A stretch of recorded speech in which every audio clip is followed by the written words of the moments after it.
Amazon के founder Jeff Bezos और उनकी मंगेतर लॉरेंस सांचेज की हाल ही में हुई शादी ने इटली के वेनिस शहर को एक बार फिर चर्चा में ला दिया है। वेनिस का अमन वेनिस होटल इस रॉयल वेडिंग का सबसे बड़ा आकर्षण रहा, जहां एक रात रुकने का खर्च करीब 8.5 लाख रुपए तक है। इस होटल में ग्रैंड कैनाल और पुराने शहर का नज़ारा किसी सपने जैसा लगता है, लेकिन सवाल ये है कि आखिर वेनिस ही क्यों बना अमीरों की पसंदीदा वेडिंग डेस्टिनेशन। दरअसल वेनिस एक बेहद खास शहर है। इटली के नॉर्थ ईस्ट में स्थित ये शहर पानी के बीच बसा हुआ है। ऐसा लगता है जैसे पूरा शहर समंदर में तैर रहा हो। यहाँ न तो सड़कों का कोई नामो निशान है और न ही ठोस जमीन, फिर भी यह शहर सदियों से बसा हुआ है और लाखों पर्यटकों को अपनी तरफ खींचता है। इसका इतिहास 400 ईस्वी से शुरू होता है, जब बर्बर आक्रमणों से तंग आकर वेनेती समुदाय के लोग यहाँ के छोटे छोटे द्वीपों पर बसने लगे।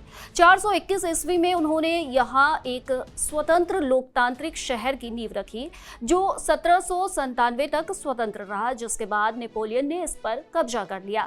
शुरुआत में ये द्वीप दलदली और नरम थे, जहां इमारत खड़ी करना बेहद मुश्किल था, लेकिन लोगों ने कमाल की तकनीक अपनाई। उन्होंने लकड़ी के मोटे तने जमीन में इतने गहराई तक गाड़े कि वो पानी में सड़ने की बजाय पत्थर की तरह मजबूत हो गया।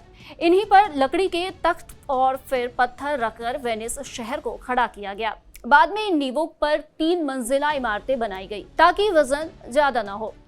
सीमेंट की जगह खास गारे से ईंटों को जोड़ा गया ताकि दीवारें मजबूत और लचीली रहे।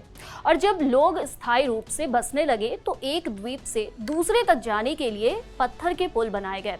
सबसे पहला पुल बना रियाल्टो में, जिसे बनाने के लिए 12,000 लकड़ी के तने और 10,000 टन पत्थर लगे थे। शहर के लिए एक और चुनौती थी पीने का पानी। जो शहर खुद समुद्र के खारे पानी पर बसा था, वहां पीने के पानी की किल्लत थी। शुरू में पीने के लिए पानी ड्रमों में भरकर लाया जाता था। आबादी बढ़ने पर बारिश के पानी को जमा करने के लिए उस खास द्वीपों पर गहरे गहरे गड्ढे खोदकर उनकी दीवारों को वाटरप्रूफ बना दिया गया। इन गड्ढों के भीतर कुएं बनाकर उनके चारों ओर पत्थर और रेत भरा गया। इस तकनीक से बारिश का पानी फिल्टर होकर गड्ढों में जमा होता है। वेनिस शहर की सबसे बड़ी खासियत ये है कि यहाँ कोई सड़क नहीं है। यातायात सिर्फ पानी के रास्ते होता है।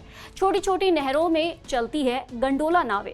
ग्रैंड कैनाल यहाँ का सबसे बड़ा जलमार्ग है, जहाँ से वेनिस की ऐतिहासिक इमारतें और खूबसूरत नज़ारे देखने लायक है। वेनिस सिर्फ एक शहर नहीं, बल्कि इंसानी जज्बे और इंजीनियरिंग का अद्भुत नमूना है। यही वजह है कि यह शहर न सिर्फ पर्यटकों को लुभाता है, बल्कि रॉयल शादियों का सबसे पसंदीदा ठिकाना भी बन चुका है। और हाँ, यूनेस्को की वर्ल्ड हेरिटेज साइट्स में भी इसका नाम शामिल है।